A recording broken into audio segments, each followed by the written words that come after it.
మరణాత ప్రభునందు ప్రియా దేవుని బిడ్డలారా, మోషే గారి సుఖోపవాసాలలోని 19వ దినము కొరకు ఏర్పాటు చేయబడిన దేవుని వాక్య భాగము నిర్గమకాండము 19వ అధ్యాయము దైవజనులు 3వ వచనం నుంచి 25వ వచనముల వరకు మరి చదువుకోవాలి. కాబట్టి ప్రియ సహోదరులారా, ఈ దినము వాక్య అంశము మనం చూసినప్పుడు సీనాయి పర్వత శిఖరానుభవము. ఏంటండి? సీనాయి పర్వత శిఖరానుభవము అనే అంశం మీద దైవజనుడు తండ్రిగా దేవదాసయ్య గారు మరి మనకి తెలియజేసిన మాటలను మనం జ్ఞాపకం చేసుకుందాం. ప్రియ సహోదరులారా, ఇక్కడ సీనాయి పర్వత శిఖరము మీద జరిగిన చరిత్ర కనబడతా ఉన్నది. సీనాయి పర్వత శిఖరము మీద జరిగిన చరిత్ర ఈ దినము మనము ధ్యానించుకుంటూ ఉన్నాము. ప్రియ సహోదరులారా, రక్షణాపేక్ష గల విశ్వాసులారా, ఈ కథలో సీనాయి కొండ ఉన్నది. ఈ కథలో ఏమున్నది? సీనాయి కొండ కనబడతా ఉన్నది. కొండ చుట్టూ సరిహద్దు ఉన్నది. ఏమండి, కొండ కనబడుచున్నది. కొండ చుట్టూ ఏమున్నదట? కొండ చుట్టూ సరిహద్దు కనబడతా ఉన్నది. కొండకు శిఖరం ఉన్నది. కొండ దగ్గర 6 లక్షల మంది డేరాలు వేసుకున్నారు అన్నారు దైవజనులు. దేవునికి మహిమ కలుగును గాక.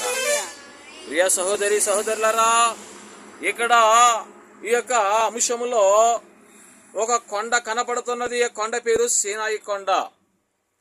దీని బిడ్డలారా, కొండ చుట్టూ కూడా సరిహద్దు కనపడుతూ ఉన్నది. ప్రియ సహోదరుల, కొండ క్రింది భాగములో 6 లక్షల మంది డేరాలు వేసుకున్నారు. కాబట్టి ఈ కొండకు శిఖరం ఉన్నది. అయితే మనుషులు, జంతువులు ఎవరు కొండ దగ్గరకు రాకూడదు. ఎవరంట? మనుషులు గాని జంతువులు గాని కొండ దగ్గరకు రాకూడదు. మోషే గారు మాత్రమే వెళ్ళవలెను అన్నారు దైవజనులు. ఎందుకని మోషే గారు ఒక్కరు మాత్రమే ఆ కొండ మీదకు వెళ్ళాలి?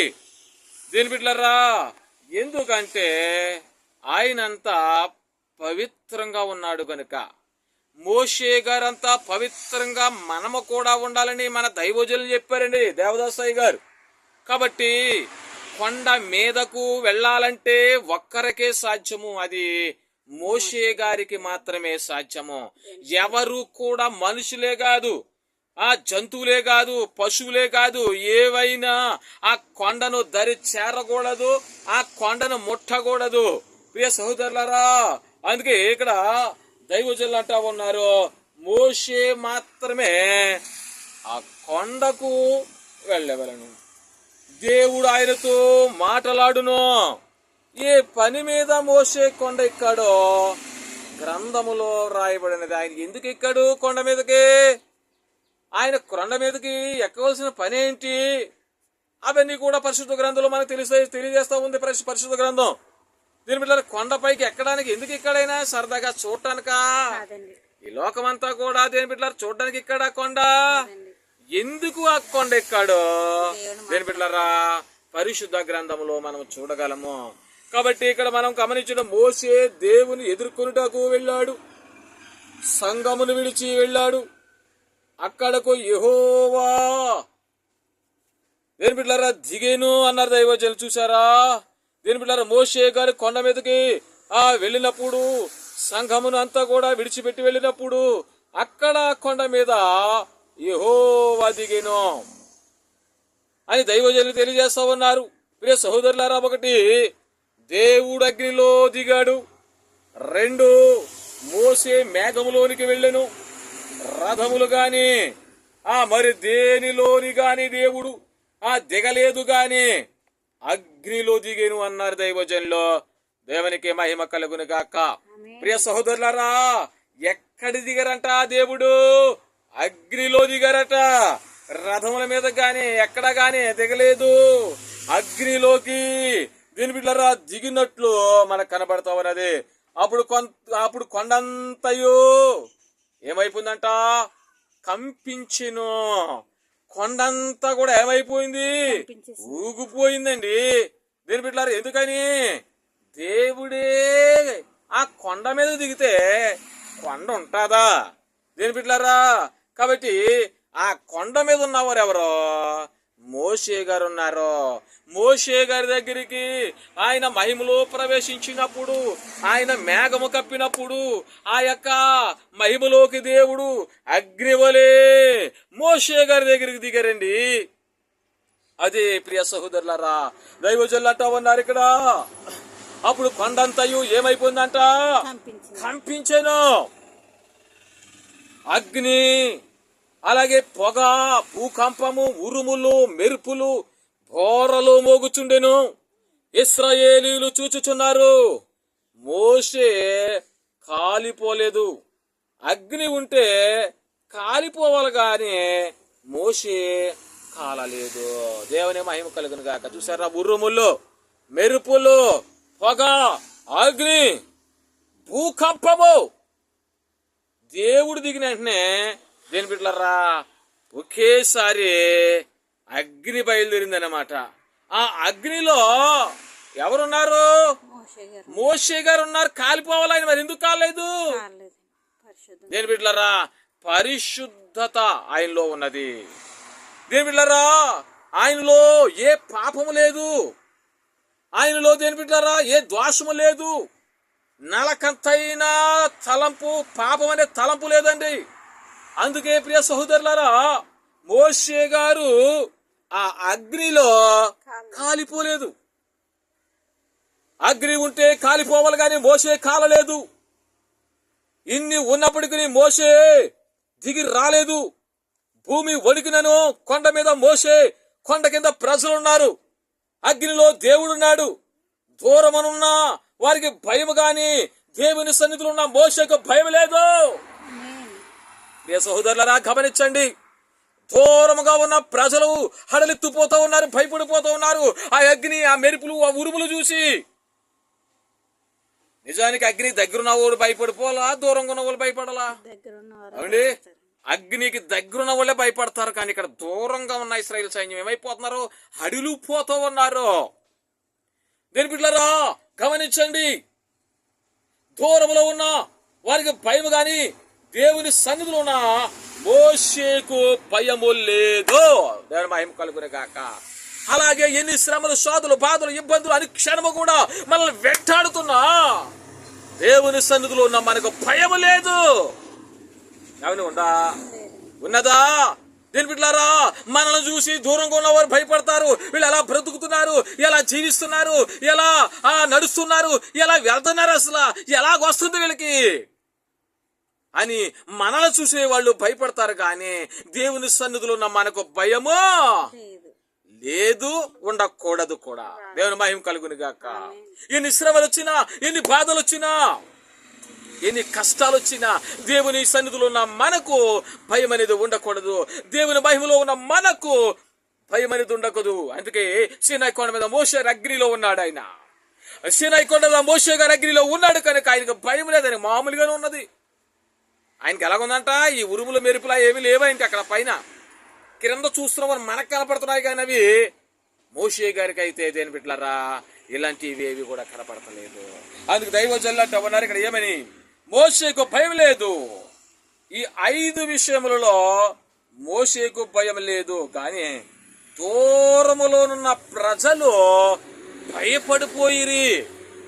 చూసారా ప్రియ సహోదరులు, ఎవరు భయపడరు? యాక్చువల్గా చెప్పాలని మోషే గారు దడదడలు ఆడిపోవాలి అక్కడ.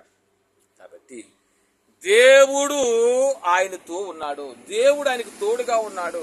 అందుకే సీనాయి కొండ మీదకి రా నాయనా, నీకు బోధించవలసినవన్నీ కూడా నేను చెప్తాను, నా ప్రజలకు నువ్వు చెప్తా గాని అని ఆ మోషే గారిని పిలుచుకున్నారు దేవుడు.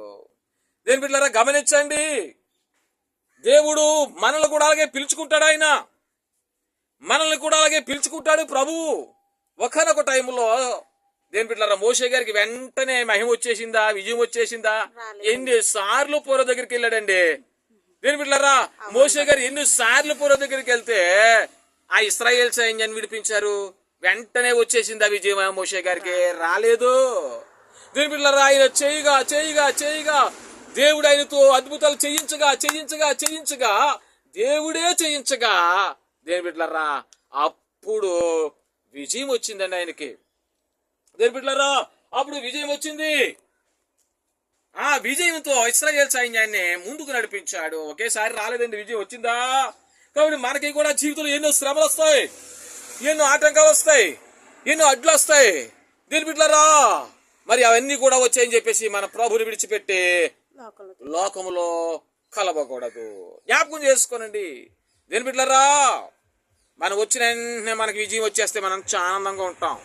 వచ్చిన వెంటనే మనకి దేని బిడ్డ విజయం ఇస్తే ఆనందంగా పడిపోయి దేని బిడ్డలారా మన ఇష్టసరంగా మనం ఉంటాం. కానీ విజయం రాకపోయినా విజయం వచ్చినా ప్రభు వైపే చూడాలి. మోషే గారు దేని బిడ్డలారా అలాగే కష్టపడ్డాడు. ఆయన కూడా చివరికి ఇన్ని లక్షల జనాన్ని నడిపించాడండి. అతి ధన్యత ఇచ్చారు ప్రభు. దేని బిడ్డలారా దేవుని మహిమ ఇచ్చాడు, దేవుని చూసి శక్తి ఇచ్చాడు. దేని బిడ్డలారా దేవుడు మాట విన్నాడు, దేవుడి ప్రకారం నడిచాడు మోషే గారు. మరి మనం నడుస్తున్నామా? ఆదివారం అంటే దేని బిడ్డలారా మన ఇష్టాసారంగా మన పనులు మనం చేసుకుంటున్నామా? అలాగ ఉండకండి. దేని బిడ్డలారా జ్ఞాపకం చేసుకొని వెళ్ళండి. మన కోసం మనం వెళ్ళాలి, కానీ మన పాస్టర్ గారి కోసం వెళ్ళకూడదు. అవండి మేము మీకోసం వస్తున్నాం, మేము రాకపోతే మీకు బతుకుందేటి? అవండి మేము రాకపోతే మీకు బతుకుందా అంటారు. మీరు రాకపోయినా ఎవరు రాకపోయినా ఎవరు వస్తారు? తండ్రి కుమార పరిశుద్ధాత్మ తండ్రి గారు వస్తారు. ఇక్కడికి పరిశుద్ధులు వస్తారు, దైవజనులు వస్తారు. ఏమండి ఎవరు రాకపోయినా దేవదూతలు వస్తారు. చాలా అది దీనివల్ల మేము రాకపోతే మీకు బతుకులేదండి, మా వాళ్ళు మీరు బతుకుతున్నారండి, మేము వేసిన కానుకలతో మీరు తింటున్నారండి. దేని బిడ్డలారా ఇలాంటి అనే వాళ్ళు చాలా మంది ఉన్నారు. అందరూ కాదు కానీ ఇలాంటి అనే వాళ్ళు చాలా మంది ఉన్నారు. ఎప్పుడు కూడా అలాంటి మాటలు అనేవి మన నోటికి రానివ్వకూడదు. దేని బిడ్డ ఇశ్రాయేల్ సైన్యాన్ని బయట తీసుకురావడం వల్ల మోషే గారికి ఏమైనా ప్రతిఫలం ఉందా? ఆయన ఏమైనా మేళ కొట్టుకున్నాడు, ఆయన మిద్దులు కొట్టుకున్నాడు? ఆయన ఏమండి ఏమైనా కొట్టుకున్నాడు? ఏమి లేదే. పరలోక రాజ్యాన్ని చూసుకున్నాడు, ఆయన పరలోక మహిమను చూసుకున్నాడు, దేవుడిని చూసుకున్నాడు, దేవుళ్ళు ఉన్న కృపను చూశాడు, దేవుళ్ళు ఆ దేని బిడ్డ ఎదిగాడు. ఆయన అది కోరుకున్నాడు. కానీ ఇన్ని లక్షల జనాన్ని ప్రభా నేను నడిపిస్తున్నాను, నాకు ఏమిస్తావు అన్నాడా అండి ఆయన? అలాగే ఏం చెప్పలేదండి. దేని బిడ్డలారా ఆయన ఏం కోరుకోలేదండి. లోకంలో మేడల మిద్దులను దాన ధాన్యాలు ఏం కోరుకోలేదండి. దేవదూతల ఆఖరికి ఆయన్ని తీసుకెళ్లిపోరండి. ఆయన సమాధి కూడా దేవదూతలే చేశారు. ఆయన సమాధి నేటి వరకు కూడా ఎక్కడో ఎవరికి తెలియదు, దేవునికి తప్ప. దేని బిడ్డలారా గమనించండి. అందుకే దైవజనులు అంటా ఉన్నారు, మనము కూడా కష్టం వచ్చిందని విడిచిపెట్టకూడదు. ఇబ్బందులున్నా ఎలాగున్నా ప్రియ సహోదరుల జ్ఞాపకం చేసుకుని మరి ఇవన్నీ దేవుని సన్నిధి యొక్క గుర్తులై ఉన్నవి. పై 5 విషయములు ఏంటయ్యి? అగ్ని, పొగ, భూకంపము, ఉరుములు, మెరుపులు, బోరలు. దేని బిడ్డలు మోషేతో దేవుడు కంఠస్వరముతో మాట్లాడాను. దైవజనులు ఏమన్నారు? దేవుడు అంట మోషే గారితో కంఠస్వరముతో ఏం చేస్తా ఉన్నాడు? మాట్లాడుతున్నాడు. మరి మనతో ఎప్పుడైనా మాట్లాడా? అవునండి. దేవుని స్వరం ఎప్పుడైనా విన్నామా? నీ చెవులు మంచివి కాదు, చెడు మాటలంటే. దేని బిడ్డలారా నీ దేవుని స్వరం ఎలా వింటాం మనం? దేని బిడ్డలారా ఎప్పుడైనా స్వరాన్ని విన్నావా? లేదు. పోనీ ఎప్పుడైనా చూసావా? లేదు. ఎందుకని? మన కళ్ళు మంచివి కాదు కదా. మరి దేని బిడ్డలారా మన కళ్ళు మంచివి కాకపోవడం వల్ల ఆయన చూడలేకపోతున్నాం. ఆయన గురించి ఎప్పుడైనా చెప్పావా సువార్త? లేదు. ఎందుకు? మన నోరు మంచిది కాదు. అసభ్యకరమైన మాటలు మాట్లాడడానికి ముందుకెళ్తాం, కానీ మంచి మాటలు మాట్లాడడానికి మనము దేని బిడ్డలారా వెనకడిగేస్తాం. అలాగే దేని బిడ్డలారా గమనించండి, అనుక్షణం కూడా ఆలోచన ప్రభు వైపు ఉండాలి. మోషే గారి సీనా కొండ మీద ఉన్నప్పుడు మోషే గారిలకు ఏ సిడి తలంపు వచ్చినా దూదు వలే మాడిపోనన్నారు దైవజనులు తండ్రి గారు దేవదాసయ్య గారు మోషే గారిని. ఏ చెడు తలంపు వచ్చినా సీనాయి కొండ మీద అంట దూది ఎలా కాలిపోద్ది స్పాట్ లో, అలా మాడిపోనన్నారు అయ్య గారు. చూసారా? అలాంటి పాపం కూడా, అలాంటి ఆలోచన కూడా మోషే గారికి లేదండి. చూసారా? అందుకే మోషే గారిని అన్నారు దైవజనులు, ఆ మోషే గారు అంత పవిత్రంగా మనం కూడా ఉండాలన్నారు. దైవజనులు అంత పవిత్రం కూడా మనం ఉండాలి. ఏమండి చూసారా అయ్యగారు ఎంత తగ్గించుకున్నారు? మరి అయ్యగారు అంత పవిత్రమైన వారు ఎవరైనా ఉన్నారా? దేని బిడ్డలారా అంత ప్రార్థన పోలు ఎవరైనా ఉన్నారా? దేని బిడ్డలారా ఎవరికైనా 2 మార్గంలో తప్పు కనపడతా, కానీ దైవజనులకు మొదటి మార్గంలో కూడా తప్పు కనపడదు. కాబట్టి గమనించండి, దైవజనులు అంత పరిశుద్ధులు. దైవజనులు అంటే మాటలు కాదు ప్రియ సహోదరులారా, అంత కూడా జ్ఞాపకం చేసుకోనండి. అందుకు దైవజనులు అంటా ఉన్నారు ఇక్కడ ఏమని, కంఠస్వరముతో మాట్లాడాను. మోషేకు పూర్వం ఎవరితో దేవుడు ఇట్లు మాట్లాడలేదు. మోషేకు పూర్వము ఎవరితోనూ దేవుడు ఇలా మాట్లాడలేదు. మోషేకు ముందు దేవునికి సంఘం లేదు, కానీ మోషే కాలంలో సంఘం ఉన్నది. అంతకు ముందు ఒక్కొక్కరున్నారు. ఎవరో హేబేలు, ఏనోసు, నవాహు, ఇలాగా ఒక్కొక్కరు ఉన్నారు. అయితే మోషే వచ్చిన తరువాత సంఘమునకు వినిపింపవలసినవి మోషేకు చెప్పిను దేవుడు. దేవుని మహిమ కలుగును గాక. ఎంతో మంది ఉన్నారు కానీ సంఘానికి చెప్పే సిస్టం లేదు. ఎంతో మంది భక్తులు వచ్చారు వెళ్ళారు కానీ సంఘానికి చెప్పే సిస్టం లేదు, సంఘం లేదు. కానీ మోషే గారు వచ్చేటప్పటికట మోషే గారితో సంఘానికి చెప్పే పద్ధతి వచ్చింది. వస్త్రములు మొదలైన సమస్తము సిద్ధము చేసుకొనండి, స్నానము చేయండి అని మోషేకు తెలియజేశాను. మోషే వారికి దేని బిడ్డలారా తెలియజేశాను. వారు సిద్ధముగా ఉన్నారు. మోషే వచ్చెను, దేవుని యొద్దకు వెళ్ళాను. అప్పుడు దేవుడు 10 ఆజ్ఞలు ఇచ్చాను. ఇప్పుడు ఇంకా ఎక్కువ ఇచ్చాను. చూసారా, అప్పుడు 10 ఆజ్ఞలు ఇచ్చారు కానీ దేవుడు ఇప్పుడు ఇంకా ఎక్కువ ఇస్తా ఉన్నాడు మనందరికీ కూడా. ఏమండి, కాబట్టి గమనించండి, మోషే గారిని దేవుడు ఎన్నుకున్నాడు. అందుకే దేని బిడ్డలారా ప్రతిదీ కూడా మోషే గారి సంఘానికి చెప్పవలసి వచ్చింది. ఉన్నవారు చాలా మంది ఉన్నారు కానీ వాళ్ళకి సంఘము లేదు. కాబట్టి దేని బిడ్డలారా వాళ్ళే సిద్ధపడ్డారు. వాళ్ళే దేని బిడ్డలారా మాదిరిగా నడుచుకున్నారు. ఇక్కడ మోషే గారి అందరికీ దేని బిడ్డలారా సంఘానికి చెప్తూ మరి సంఘానికి మాదిరిగా నడుస్తూ ఉంటున్నారు. కాబట్టి గమనించండి, అందుకే అప్పుడున్న సంఘమునకు వారు ఆచరించే శాస్త్రం అనగా ధర్మశాస్త్రమును, తరువాత రానయ్యున్న సంఘమునకు కావలసిన శాస్త్రములు బోధించిన ఆయన. 1 ఆచార శాస్త్రము యూదులకు, 2 నీతి శాస్త్రము, తర్వాత సంఘమునకు. సీనాయి కొండ, నెబో కొండ మీద ఇంకా అనేక ప్రదేశముల్లో మోషే దేవుని కట్టడలను రాశాను. మోషే సీనాయి కొండ మీద దేవుని ఎదుర్కొనేను, నెబో కొండ మీద దేవునితో వెళ్ళాను. మోషే సీనాయి కొండ మీద ఉన్నాడు, యెహోషువ కింద ఉండేను. మోషే భూమి మీద ఉన్నప్పుడు రాజగృహములో మిద్యానులో ఫరో వద్ద ప్రజలలో శ్రమ పడినప్పుడు భూమి మీద ఉన్నాడు. ఇప్పుడు దేవుని సన్నిధికి వెళ్ళాను. చూసారా, దేవుని సన్నిధికి వెళ్ళాలి. దేవుని సన్నిధికి వెళ్ళిపోను కదా అని బాస్పెట్లు వేసుకుని కూర్చోవాలి, అంతేనా? ఏమండి, దేవుని సన్నిధికి వెళ్ళిన నీవు దేవునితో దేని బిడ్డలారా దేవునితో మనము ఏకమవ్వాలి. దేవుని సన్నిధికి వెళ్ళిన మనము దేవునితో ఏకోపులాగా పోట్లాడాలి. ఏమండి, అంతేనా? దేని బిడ్డలారా కాబట్టి గమనించండి, దైవజనులు అంటా ఉన్నారు ఇక్కడ, దేవుని సన్నిధికి వెళ్ళాను, ఆయన్ని శ్రమలు పడాను, అలాగూ సిద్ధపడిన కనుక దేవుని సన్నిధికి వెళ్ళాను. మిద్యానులో ఉన్నప్పుడు వెళ్ళమంటే వెళ్ళలేదు, ఎందుకంటే సిద్ధపడలేదు కాబట్టి. మోషే గారు అప్పుడు మిద్యానులో ఉన్నప్పుడు అంట వెళ్ళంటే వెళ్ళకపోడు ఆయన, ఎందుకని సిద్ధపడలేదు ఆయనకి అప్పుడు మోషే గారికి. అందుకు భయపడ్డాడు ఆయన. దీని బిడ్డ మరి ఇప్పుడు ఆయన మోషే సన్నిధికి మోషే గారి సన్నిధికి వెళ్ళిపోయారు, కొండ మీదకి ఎక్కేశారు ఆయన. ఎందుకని? సిద్ధపాటు కలిగి ఉన్నాడు. ఉన్నదా మరి సిద్ధపాటు మనకి? ఏమండి, సిద్ధపాటు ఉందా? దైవజనులు దేవదాసయ్య గారు సిద్ధపడండి, రాకడ గురించి చెప్పండి. దేని బిడ్డలారా రాకడ తలంపులు కలిగి ఉండండి, సిద్ధపడండి, పెళ్లి కుమార్తెలాగా తయారవ్వండి అని దైవజనులు ఎన్నో మాటలు చెప్పారండి. కాబట్టి మోషే గారు మొదట్లో సిద్ధపడలేకపోయాడు. తర్వాత క్రమముగా ఆయన సిద్ధపడి సీనాయి కొండ ఎక్కేసి మోషే దేని బిడ్డలారా దేవుని స్వరమని విన్నారు. అగ్నిలో ఉన్నాడు ఆయన. చూసారా ప్రియ సహోదరులారా? కాబట్టి గమనించండి, కనుక మనము దేవుని సన్నిధికి వెళ్ళేటకు సిద్ధపడవలను అన్నారు దైవజనులు. మనం కూడా ఎక్కడికి వెళ్ళాలి? దేవుని సన్నిధికి వెళ్ళడానికి సిద్ధపడాలి. దేని బిడ్డలారా గమనించండి, వాళ్ళు అలాగే చెప్పుకుంటారు వాక్యాలు. దేని బిడ్డ సిద్ధపడితే మాకు ఎవరు ఎడతారు బువ్వా ఏమండి అనుకుంటా ఉంటారు చాలా మంది. ప్రియ సహోదరులారా గమనించండి, దేని బిడ్డలారా గమనించండి, మనము సిద్ధపడాలి. సిద్ధపడకుండా ప్రయాణం వెళ్తామా అండి? సిద్ధపడకుండా ఎలాగా మనము లేచిన వారు అలాగే వెళ్ళిపోతామా? దీని పిల్లలు సిద్ధపడతామా? కాబట్టి సిద్ధపాటు కలిగి ఉండాలి.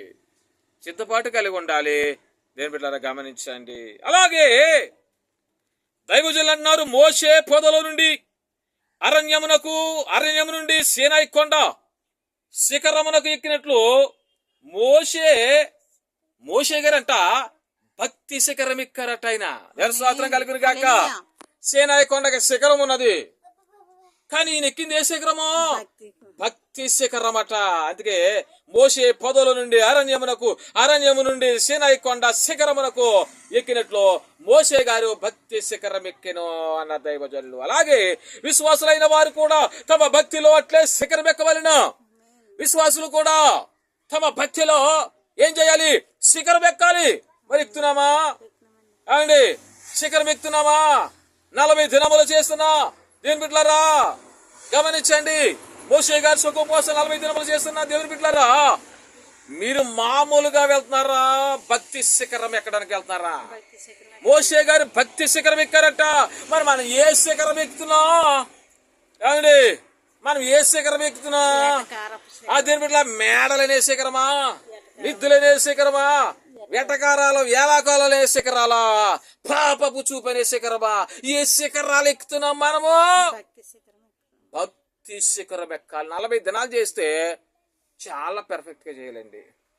ఏమంటే 40 దినాలు చేస్తే చాలా పర్ఫెక్ట్ గా చేయాలి. లేదంటే మానేసి ఇంటికి కూర్చోండి. ఏదో ఎవరు వెళ్తున్నారో మనం వెళ్ళకూడదు. ఎప్పుడు కూడా ఎవరు వెళ్తున్నారో వాళ్ళని చూసి మనం కూడా దేని బిడ్డలారా వెళ్ళకూడదు. నీ కోసం నువ్వు వెళ్ళాలి. ఎవరి కోసం వాళ్ళే వెళ్ళాలి. దేని బిడ్డల వెళ్ళి ఏం చేయాలి మనము? దేని బిడ్డలారా భక్తి అనే శిఖరము మనం ఎక్కాలి.